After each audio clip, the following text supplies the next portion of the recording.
The day will start with a keynote session. I would like to invite our respectable moderator, Professor Shala Sultana, to initiate the session.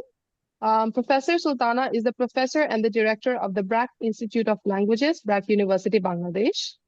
Aside from being an accomplished academic, she has published over 80 articles and book chapters in top-tiered, peer-reviewed international journals and publishing houses. So without any further ado, I would now request Professor Shala Sultana to step in as the moderator for the session, please. Thank you. Yes, thank you so much, Mehek, and thank you all. Welcome to the second day of the conference, Global Trans Phenomenon in Language, Literature, and Culture, and I consider it a privilege to chair this keynote by Professor Guofang Li. And she doesn't need any introduction, but as our system allows us to do it, I'm doing it now.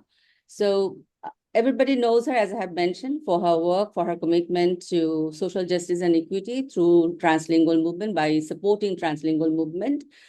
She's also a Tier 1 Canada Research Chair in Transnational Global Perspectives of Language and Literacy Education of Children and Youth in the Department of Language and Literacy Education, University of British Columbia, Canada. Her program of research focuses on bilingualism and biliteracy development, technology-enhanced language teaching, pre- and in-service TESOL teacher education, and current language and educational policy and practices in globalized context. Li has published 19 books and over 200 journal articles and book chapters in English and Chinese, and delivered over 150 invited talks worldwide. So this one will be another, keynote for her. She was recognized as one of the world's top 2% most cited social scientists and educators by Stanford Elsevier in 2023 and 2024. As a leading researcher in foreign and second language education internationally, her work and contribution has been recognized by numerous national and international awards. Her recent books include International Handbook of Literacies in Families and Communities, Handbook on Promoting Equity in Education for Inclusive System and Societies, Superdiversity in Teacher Education, Language, Identities, Power, and Cross-Cultural Pedagogies in Transnational Literacy Education, and Educating Chinese Heritage Students in the Global Local Nexus, Identities, Challenges, and Opportunities.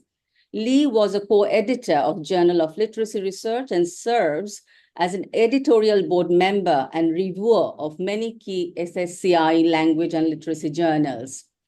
Today, we'll be privileged to listen to her. She will be presenting a paper, the keynote, entitled Enabling Learning Systems for Pluriversal Trans-ibilities, Designing Linguistic Justice-Oriented Research for Superdiverse Learners.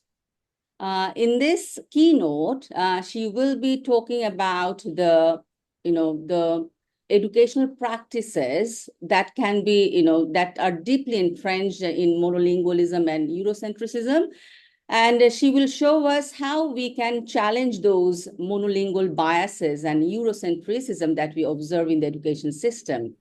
She will also tell us about the negative aspects of these practices. For example, these practices often render super diverse learners plurilingual and pluricultural repartee are invisible and irrelevant. And these practices subject them to linguistic injustice. So in this keynote talk, Professor Guofang Li will propose using design-based research to make theory-informed changes to learning systems to disrupt monoglossic schooling and work towards linguistically just practices to capitalize on learners' super diverse assets in language and cultures. And she will also draw on from her own research in Canada, and she will showcase how she adopted a cultural historical activity theory lens to redesign a monolingual after-school learning system to enable super diverse learners translanguaging, transcultural, and transnational practices through culturally relevant and linguistically responsible multimodal literacy activities. And at the end, Professor Guofang Li will promise and discuss and also shows some possibilities as well as some limitations of such research for pluriversal trans possibilities for super diverse learners. I have taken enough time as an introduction, but her career, prolific writing, her commitment to research, in fact, has required that much amount of time. So without much ado, let's welcome our keynote speaker of today, Professor Guofang Li. Thank you so much for Professor Sultana for such a thorough introduction. It is my honor to be here. I want to also thank Dr. Rafi for inviting me. It's such a privilege. And thank the department, Professor Raman and others, the organizing committee for having me here. So I will delve into my research. Hopefully I can share. Okay. So today I hope to talk a little bit about the tensions in the trans phenomenon that you have been immersed in the past 2 days. This event, in fact, is a manifestation of how trans phenomenon is happening, at all time. I will also talk about the disabling learning systems and their consequences, and then I will use research, my ongoing research to showcase some enabling learning systems. Hopefully, we'll have some time for Q&A at the end. So the tension and the paradox. So we are in the world of trans-ibilities. You can see that you have probably all these terms in the past 2 days are flying around at a conference in person and virtually. However, the notion of trans has been defined by many people in different ways, but there are some common definitions. For example, our beloved professors Garcia and Li Wei talk about the translanguage and other linguistic practices, talk about the dynamic movement of language across borders, that languages are not fixed systems, but are continuous shaped by human interaction. Then we have Homi Bhabha in his seminal work, The Location of Culture, talk about the concept of trans captures the essence of fluid interconnected processes that resist fixed categories. In language and culture opens up possibilities for hybridity, diversity, and continuous negotiation. Then we have our friend Fred Durfin talk from an intercultural perspective in education, talk about the prefix trans denotes transformation through dialogue and development of shared space where different cultures intersect and interact. Finally, there are many definitions, but I'll share one last one from transdisciplinary perspective, which really talks about creating spaces of learning that are inclusive, integrative, and geared towards complex global realities. So why we're promoting this trans-abilities or trans phenomenon, because there are many benefits of being multilingual, transdisciplinary. And in translanguaging, for example, has a lot of benefits that has been circled in actually documented in research about enhancing cognitive flexibility, critical thinking, all the way to enhance creativity and innovation and preparation for a globalized world. So, however, in reality, it is not in school systems. Sometimes it's not very this kind of trans possibilities is actually not happening. This is my son. When he was 8 years old, he has been studying Chinese at home. So one day we walked to school. We're holding hands. As one of my hand reached to the handle of the school, my son said, "Mommy, stop speaking Chinese. It's not allowed in the school." So he has to leave part of his linguistic and cultural repertoire behind after entering the school. So in my research, when we interviewed some teachers who are very hardworking, well-meaning, in a very diverse school, Miss Gordon, which is a pseudonym, of course, when we asked, asked whether the children speak their home language in the classroom. So the teacher said, I don't tell them not to. I want them to focus on English, right? So when they are helping, so this is not happening just in mainstream classrooms. My student and I did a Chinese immersion observation of Chinese immersion classroom and teachers, and we found, you can see that in this study that published in 2021, we focused on 5 Chinese teachers in Chinese immersion, bilingual immersion programs, dual language immersion programs, that their majority, you can see that their language practices in its target language only. So it's 100%. If you see in grade 1, Hannah, the teacher in grade 1, is 100% Chinese in target root. So there's no translanguaging or translingual practices in this classroom. So you can see there's a in another example, this is not just happening in North America. This is my doctoral student, Dr. Sa's work. Actually in series articles, he talked about English medium instruction in Nepal context, where he observed that in the school system where there are 2 streams. One is the Nepali medium education, another is English medium education. And the Nepali medium education is treated as a stepchild, as this teacher.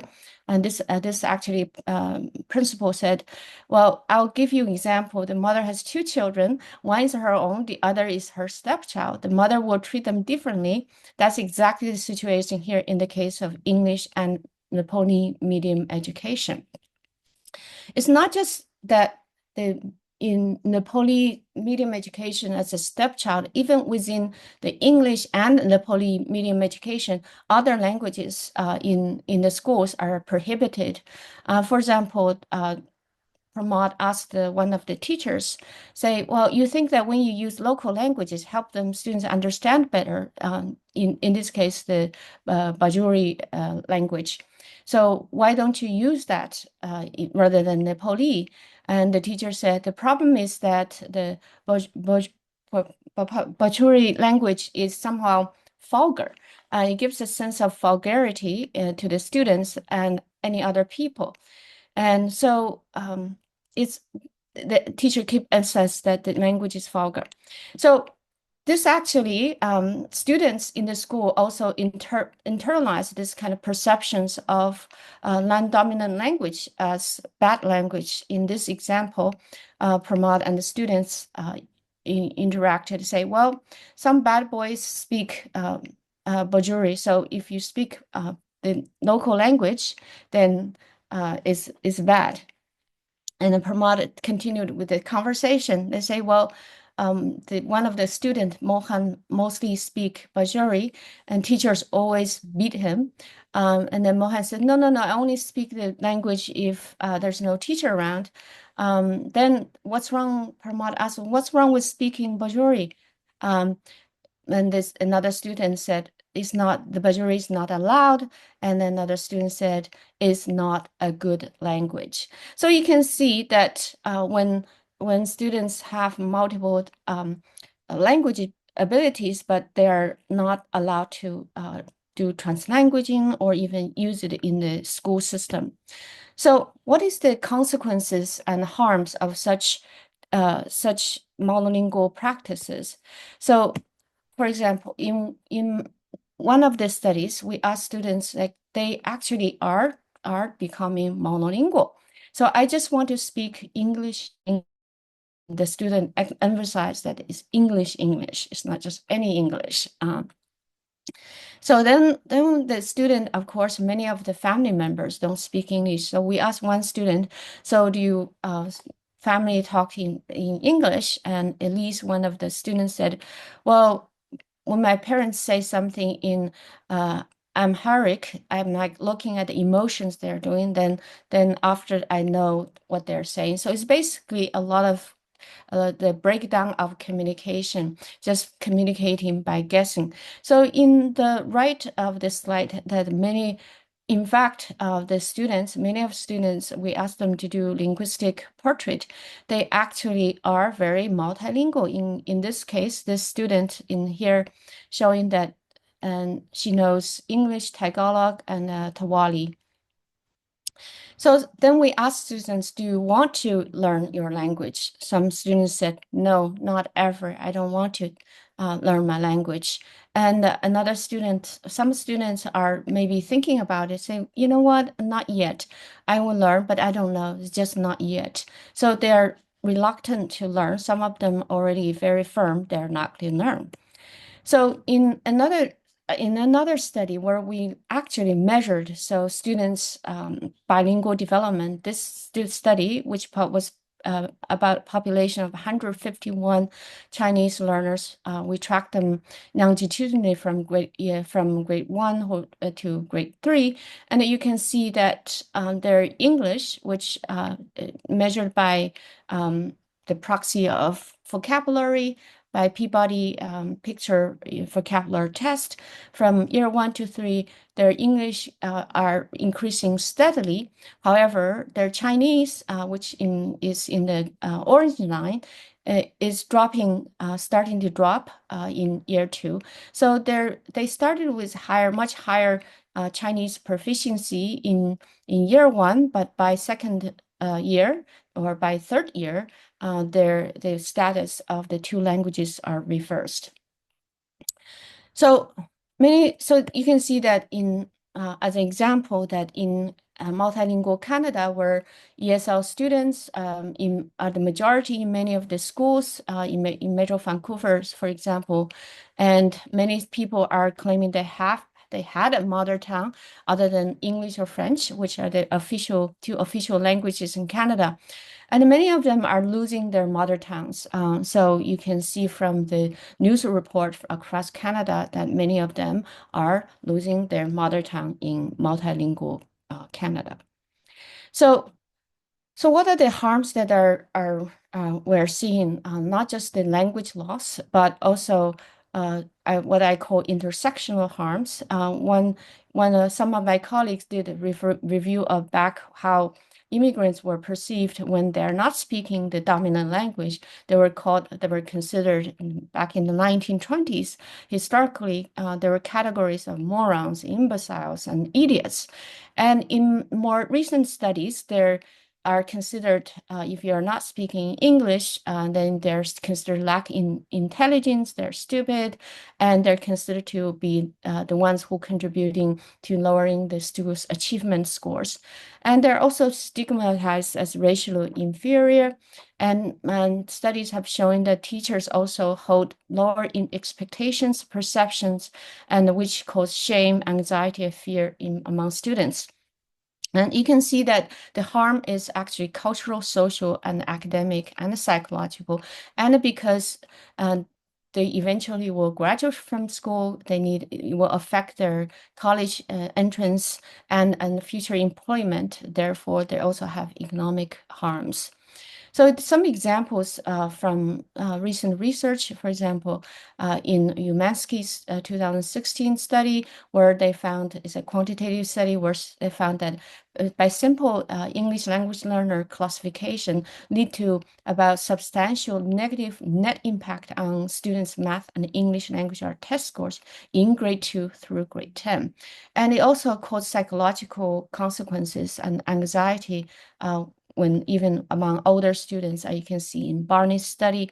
In my own study, which just came out recently on Chinese newcomer transnational adolescents, when the students actually said that they don't want to be considered as in English language learners because they don't want to be looked at a ESL one like not normal. So if you are not speaking English, you're not a normal person.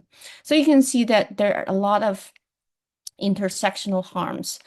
So just quote Angela Flintela's 1999 study on subtractive schooling, that schools, you can see, are organized formally and informally to fracture students' cultural and ethnic identities and create divisions. Such subtractive schooling encompass subtractively assimilative policies and practices that are designed to divest, not invest, multilingual students, important social and cultural resources, and leaving them progressively vulnerable to academic failure. So these are disabling school systems. So what are the features of enabling school learning environments for super diverse learners?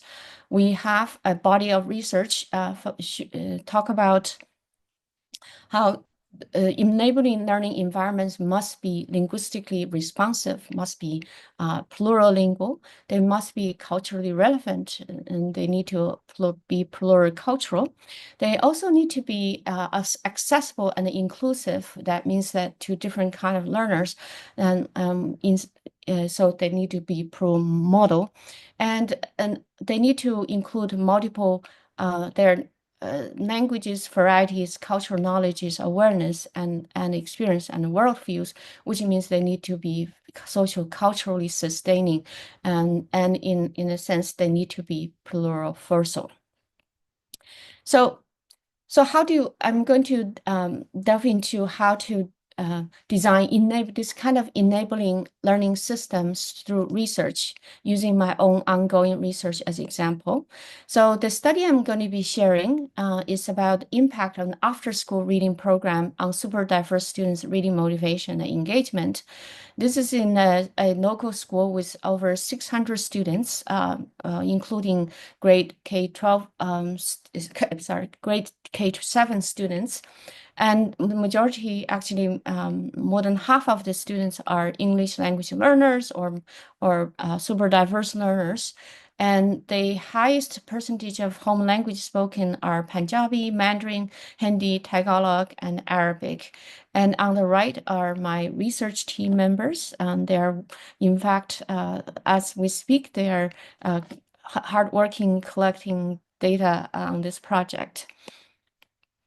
So the methods that we're using is actually design-based research. This is the population in the first iteration. In this first iteration, we had 20 students from grade 2 to 5, and we interviewed 13 parents and interviewed 9 teachers. We also interviewed and observed 10 student volunteers in this program. So we did a pre and post motivation reading profile revised version in engagement assessment, and then we also collected journal entries, about 96 of them, and we also have 100 audio recordings of paired reading aloud for those students. So when we analyzed the data, we found that we are asked to do this research invited into this research space. When we analyzed both the quantitative and the qualitative data, what we found is that students actually self-concept as readers after the program actually went down a little bit, which was intriguing. And then when we start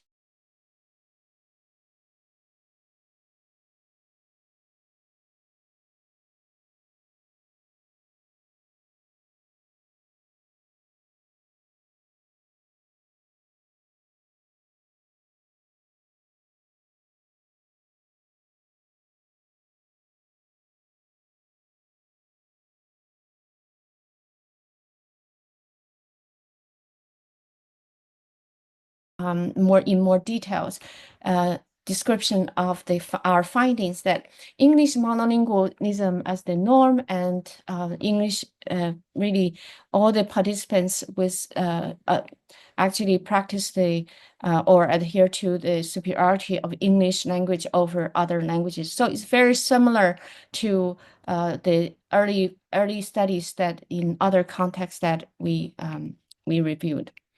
So So in light of these findings, we actually decided to, with the commitment or agreement of the program coordinators, we engage in design-based research. So it's a research approach that engages in iterative designs to develop knowledge that improves educational practice. So the benefits of design-based research is that it can really address a problem in a local context and can directly impact practice while advancing theory that will be of use to others. So you can see from the chart that it's an iterative process, so it's not a linear. And so you identify a problem and you have theory and combine theory and context, and then you explore different approaches in design, construct, and then evaluate, reflect on the processes, and then you continue on the next round. We're currently in the third round, so I'm going to report our findings in the next 2 rounds. So our theoretical guide is activity theory, and some of you may be familiar with this, but if you're not familiar, is by Egistrom, 1987. There are different generations. This is the second generation of the theory that we use. So in this theory, any activity system, learning system, can be divided by different roles and parts. One is division of the subject. The subject, in this case, the students, and then object really refers to the assignments, tasks, ideas, or goal, and then outcome is the once the participants had sense making is what the goal, the ultimate goal of the system, the learning goals.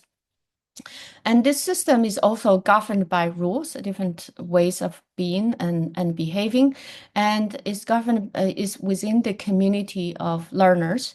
And the community can be a school community, classroom community. In this case, we treat our community is the after-school program. And of course, there's a division of labor. So in our case, for example, we have volunteers, we have teachers, we have researchers, we have program coordinators, and we have regular school classroom teachers as well. So we have also, it's very important, is mediating artifacts and tools and science for the learners to achieve their object and eventually affect the outcomes. So by using this activity theory, what we discovered, identify where the issues are in terms of why the students are subject to the subtractive monolingual schooling. So one is the monolingual rule that we identified. For example, we identified from different community the members, volunteers, for example, that they uphold this monolingual rule or monolingual habitus. So I think, so for example, in this quote, one of the volunteers said, well, they have an English-speaking school, said their home language wouldn't really necessarily play a part in the program. And so then they will be doing everything in English. Another volunteer says, well, if they're comfortable, if they're all comfortable with English, they don't have a problem with the program entirely being in English. So then we analyzed what kind of materials they are using. So we identified their second disabling problem, which is cultural irrelevant findings. We used the Freeman 2007 rubric, analyze all the readings that are conducted in the school in the program. We found the majority of them, and you can see that very yes, it means that they're culturally or relevant. You can see the majority of them are monolingual, culturally irrelevant books. So then when we asked the volunteers, some of them say, well, when I was a kid, I don't, even now, especially in the program, I didn't see any books that like somebody looked like me as a main character. So this volunteer is also Punjabi background. Most of them, the books I saw kids reach for, like white European main characters. So another volunteer think really hard when during our interview, saying that within the books there are like 2 Punjabi books, so about Punjabi characters that really sweet, but the volunteer said that there should be more of this kind of books. So, and then using this theory, we also identified the third disabling factor.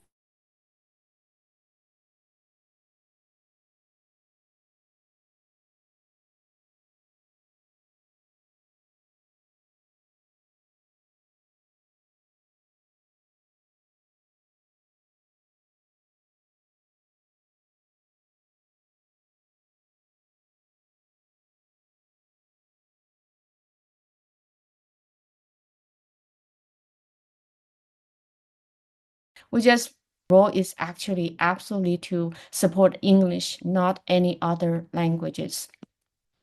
So therefore, we engage in redesign. So after we identify the three disabling factors, we actually redesigned the program from English only rule to plurilingual, and we also changed the division of labor from all using English only for the volunteers, researchers, the coordinators, even. And so we asked them, all members, to bring and promote their home languages.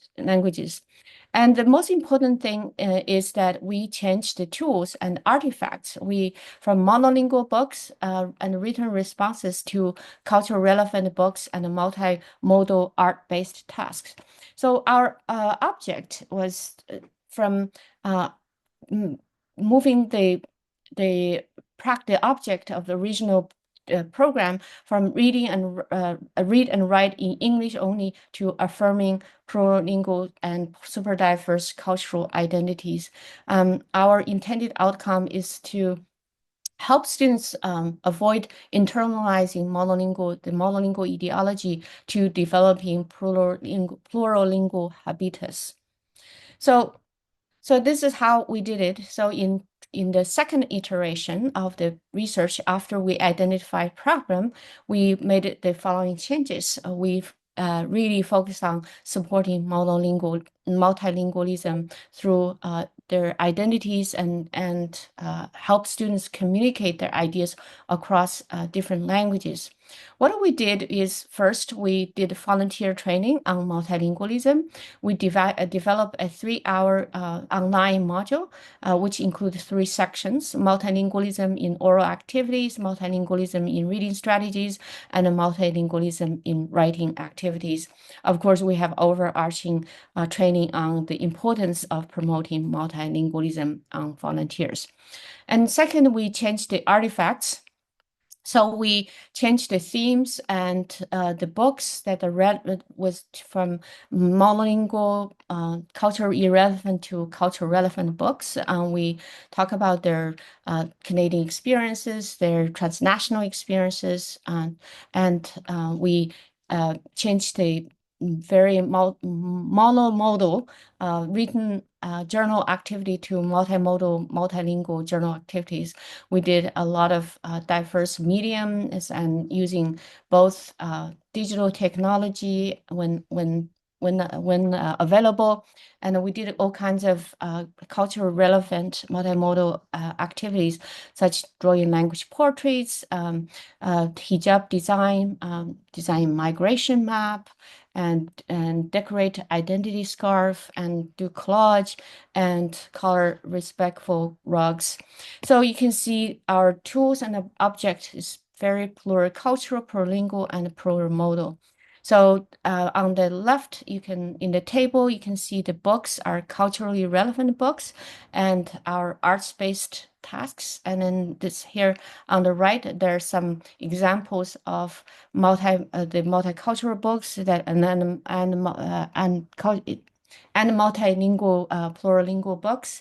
And you can see that there is a plural model, and it is both hands-on arts activities and also digital aspect. And so in terms of data analysis, we used visual methods.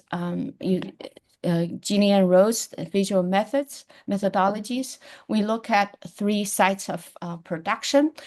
One is the image and the artwork themselves, and then the context production, and then the production of audience. And so I want to show the results of our changes. So you can see that now different from previous work that we showing that they're really translanguaging and translingual. And you can see from here we have Spanish, Hindi, Chinese, and Arabic, and children actually bring in their own languages in diverse context. And what's very powerful is that now they are actually bringing in automatically from before, not wanting to use their languages to actually bringing out their languages when even not prompt or asked. So I want to showcase this 5th grade student's Harishi's achievement crown. Harishi was this kid who really in the beginning, as any other students, never brought in any of their home language or cultures, but then and also expressed that he didn't want to study the language. But by the end of the 2nd iteration, and he actually made, this is towards the end of the 2nd iteration, he actually made achievements crown. And then our researchers since asked, can you help me? Can you tell me the meaning of this word? And look, so basically it's like for me, like big words. That's Fade Akara. That basically means big words. Okay, because why? That's the thing I struggle with. That's my goal, to understand big words in Punjabi. So you can see they are starting to want to learn their language, and they set goals for them. And there's a lot of transnational aspects as well that brought out from the students. So before, one of the students, before we never talk about where they came from because we consider them just monolingual in the original program design. So this discussion about different cultures actually prompted one student to reflect on her identity. So he said, well, I could just say I'm Canadian, but that my background is Punjabi. And so she kept asking the volunteers and about this kind of transnational identity part that she was trying to make sense. And then you can see from the artwork, the manjat, which 4th graders say, well, I want people to know that there are many countries that you feel belong in. So in his work, and he put Canadian, other and some of the I think the Spanish, Spain, and also India in his language map, and talk about different kinds of things that they can they feel familiar and belonging to. And in the middle is Munir, who is in grade 4, is from Afghanistan. So what he found that many people have misconceptions about Afghanistan. So he wrote something in the journal, say, I want people to know that Afghanistan is beautiful. And another student, Vina from grade 4, talk about how, like in the artwork, talk about how, the transnational connection of the Golden Temple and the ocean that they travel across in their artwork. So you can see, and then the religion, the Golden Temple appeared over and over again in many students' artwork. And showing the importance of religion transnationally, the kind of practice in their lives. However, this was never appeared in the previous iteration. So we are very pleased that this transcultural aspect is very strong. So these are the religious theme, and as I mentioned, you can see that it's really strong in this iteration. And one of the students recently talked about, so we asked them about in one of the discussions of the books, talk about if there's no language, there's no culture. So you can see that they put golden for Sikh and for Punjabi background students. They put all in almost every single work about culture. They have their golden temple, and they write in their language their name of their gods that they worship. And you can see there are other religions too. So you can see that they talk about Bible, talk about other cultural aspects. But I want to also highlight here also, again, back to Harishi's understanding of this transcultural aspect.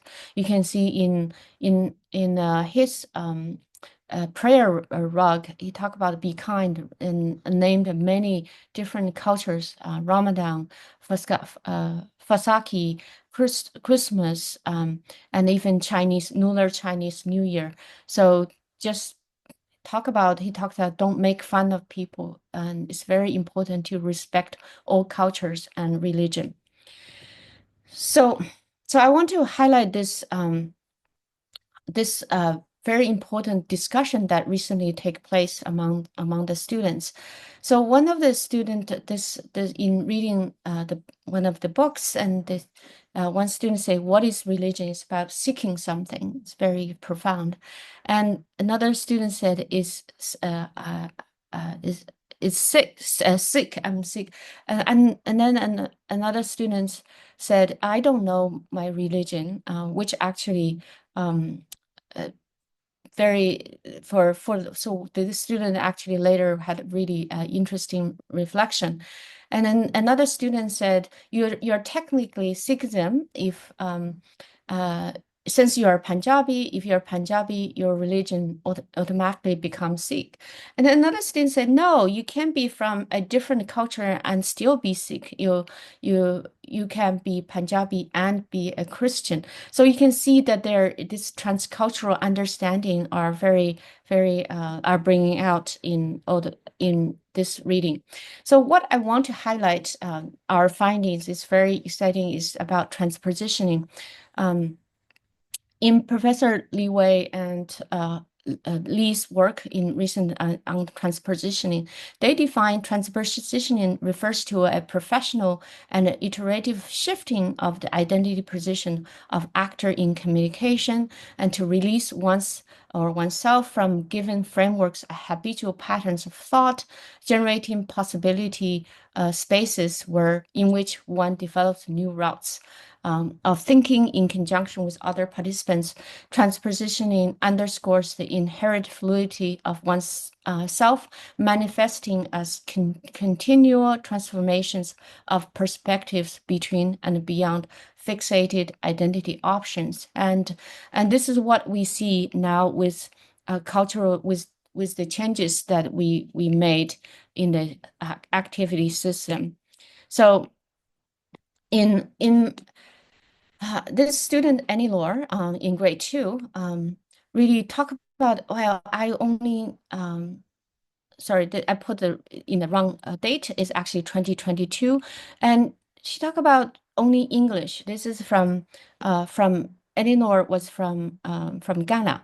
So in fact, she spoke different languages at the time, but she only put down English.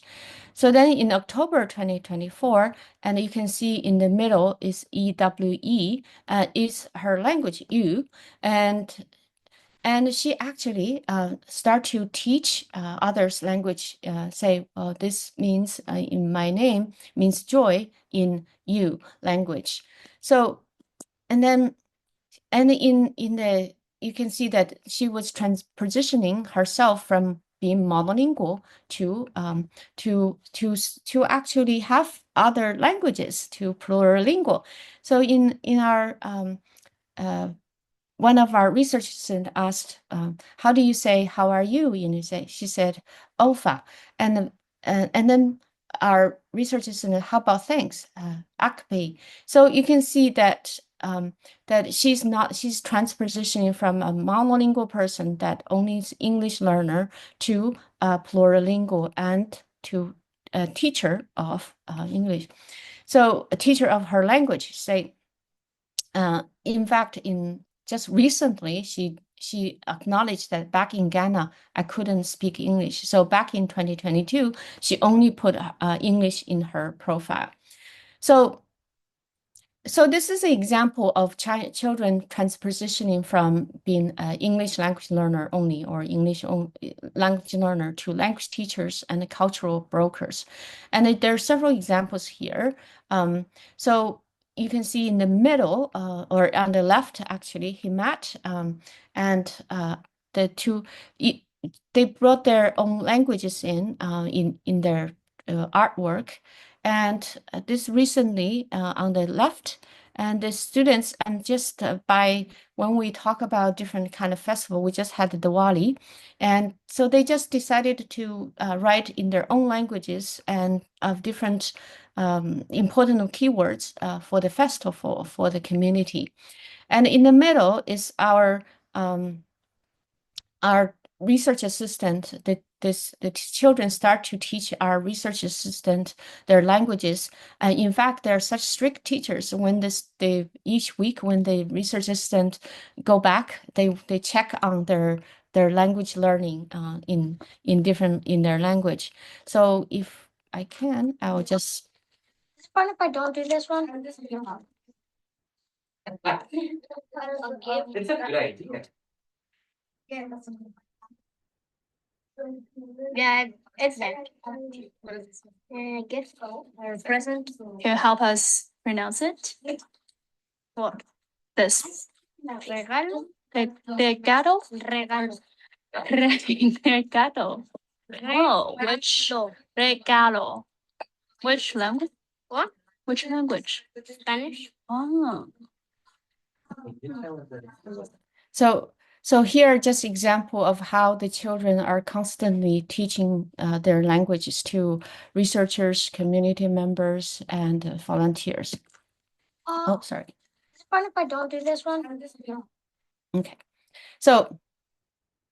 So the transpositioning not just happening with the children, but also the educators and the volunteers. They transition from the monolingual upholders, or I would say disablers, to enablers.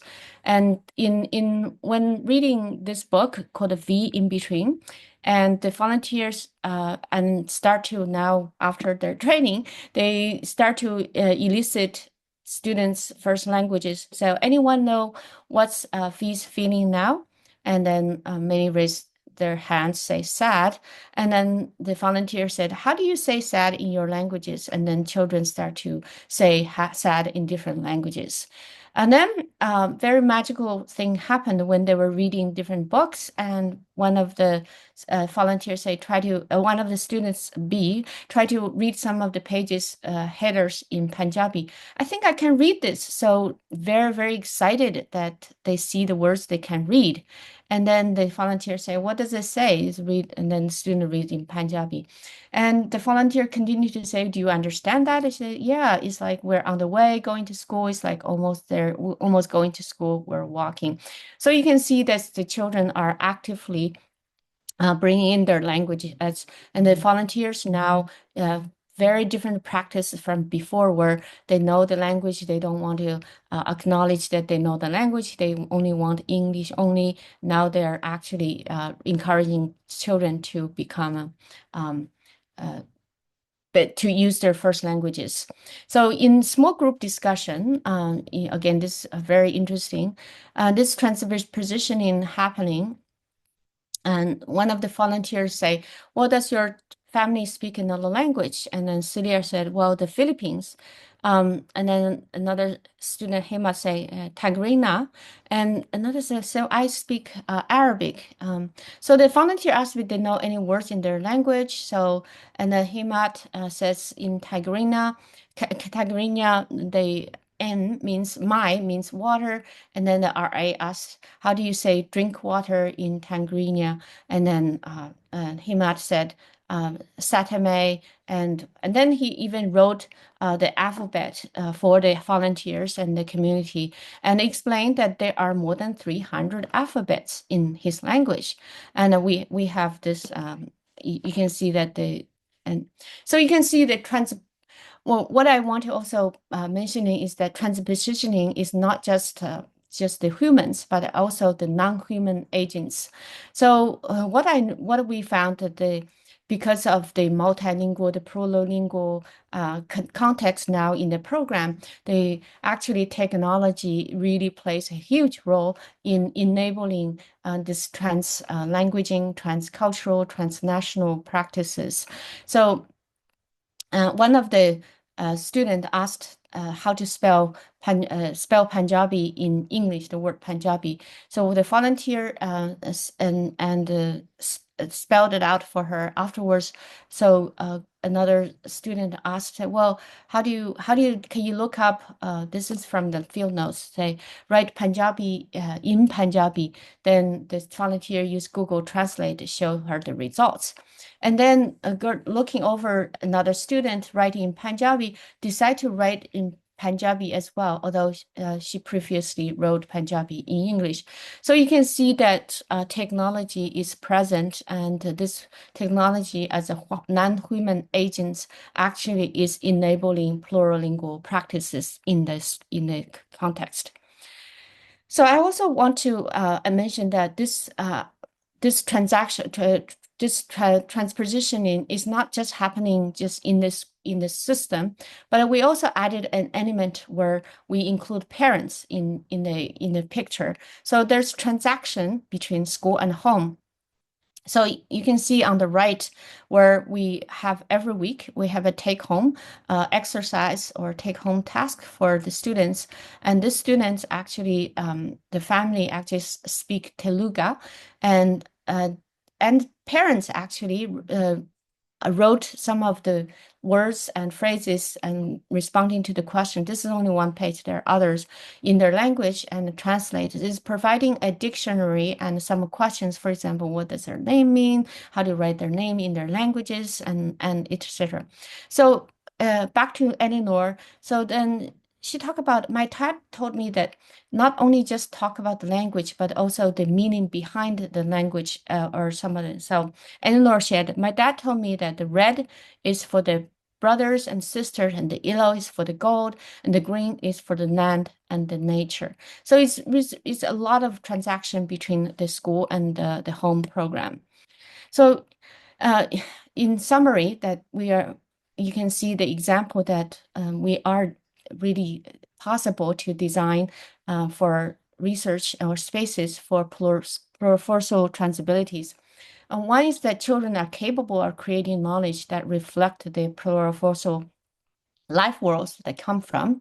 The second is that we can design those kind of learning systems as a pluralistic endeavor to allow for the possibilities of truly inclusive and diverse learning experiences where all students actually feel validated and empowered. And we actually, by doing so, we can provide opportunities to develop biliteracy and maintain their linguistic and cultural heritage as integral part of their identity. So their whole identity, and based on Tove Kanga's word, that we need to respect their linguistic human right. So, but I want to say that this work is unfinished. Parents actually, in our study, talk about, say, well, they have been reading, some of them have been reading only English books at home, following what the teachers asked them to do. I have always taken a hint from school teacher.